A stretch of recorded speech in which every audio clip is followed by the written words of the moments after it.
در ماده 26 سرقانون جمهوری تاجیکستان آورده شده است که شهروند تاجیکستان در خارج از وطن تحت حمایه دولت است.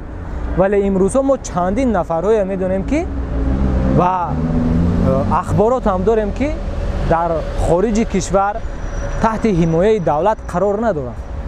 یعنی که قرار دارند، یعنی که خنوک نظرانه، یک نظری خنوک نظری کتی یعنی نگاه میکنند.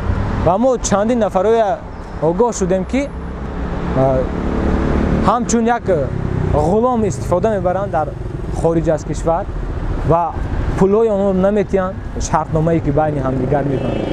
و اون شرطنامه باید کی اول گرفته کرد؟ وقتی که من شهروند تاجیکستانم، وقتی که من از اینجا بلیت گرفته میروم و چند فایز منفعت دولت میشه و این منفعت برای این منفعت باید هم جوابگو باشد که مثال دولت هم حکومت هم که ما دستگیری کنند، ما در اونجا حمایت کنند. وقتی که ما در اونجا حمایت کرد ما هم پر قدرت حساب میخوریم یا روحیه دیگر پیدا میکنیم و نمیدونم با آزادانه سخن میکنیم و این یک افتخار میشد برای ما. وقتی که میبینیم که شهروند ما با این احوال و با این حال قرار دارن، پس میگیم که کجاست؟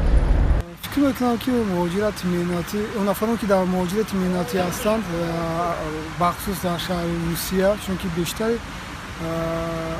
ساکنان کشور ما با روسیه مهاجرت مهنتی میکنند و در این مهاجرت برای آنها بسیار وقت مشکلات پیش میاد.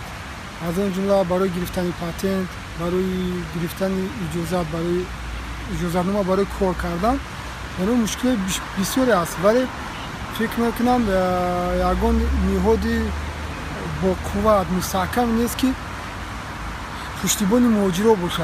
بیشتر فکر میکنم که همه مشکلات در دوش هم مهاجرا خودشون هست. اگر خودشون کوشش میکنن، چون که مثال اگر عادی گیریم، وقتی که من مهاجرت دادم هم پاتنت داشتم، همه حجتام درست بود. وقتی که از روسیه آمدم تاجیکستان دوباره خواستن که باید با مهاجرت سفر کنم، گفتن که راه تو دوباره برای سفر به روسیه بسته است. اگر اساس نبود و حتی نمی‌دونستم که با کجا مراجعه کنم، چون که از چندین نفرام که پرسیدم که همه مشکلات داریم، مثلا همه مشکلی در من افتاده است، با کجا مراجعه کنم، گفتن که پشتی تر گرفتن نمیتونم. صبر میکنید تا مدتی که همون مهاجرت، همون مهلتی همون انجام سفر شما انجام می‌یابد، بعد میتونید که با روسیه سفر کنید. و با این خاطر فکر میکنم که هیچ کس پشتی اگر مهاجر نمیگذاره. خواهی مهاجران به واسطه شهروندان جمهوری تاجیکستان در فدراسیون روسیه حمایت میشن. خدمات مهاجرت مخصوصا فعالیت خود را در این ساحه بر راه مانده شده است و این حال شما چون میتوانید مشاهده نمایید که با واسطه وسایل اخبار عامه هر گونه تبلیغات ها گذرانده می شود.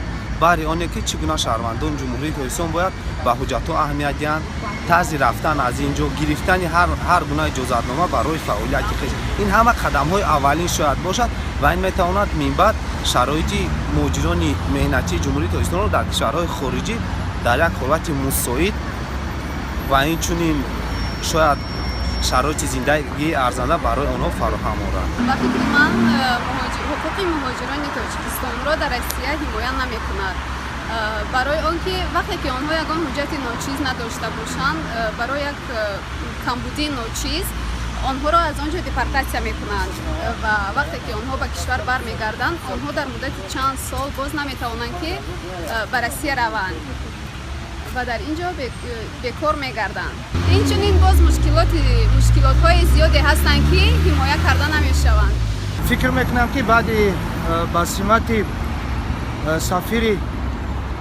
سفیر تاجیکستان در روسیه تعیین شدن امامالدین ستارov خیلی کار پیش رفت، چرا که ما میدونیم که پیشتر عموما حقوق مهاجران ما دفاع نمیشه و حالا خیلی کار پیش رفته است و برای هر یک شهروند تاجیکستان، برای هر یک پایمال کردن حقوق آنها تلاش میبرند سفارت تاجیکستان در روسیه و همچنین باز فکر میکنم که کاری رئیسان تاجیکان میگن یک تشکیلات دارن که در هر یک منطقه روسیه اونم پیش رفته است. من اینجا فقط درباره روسیه اگر عرض زدم аммо кор дар аврупо чӣ гуна аст, дар амрико чӣ гуна аст, он барои ман ҳеҷ аён нест.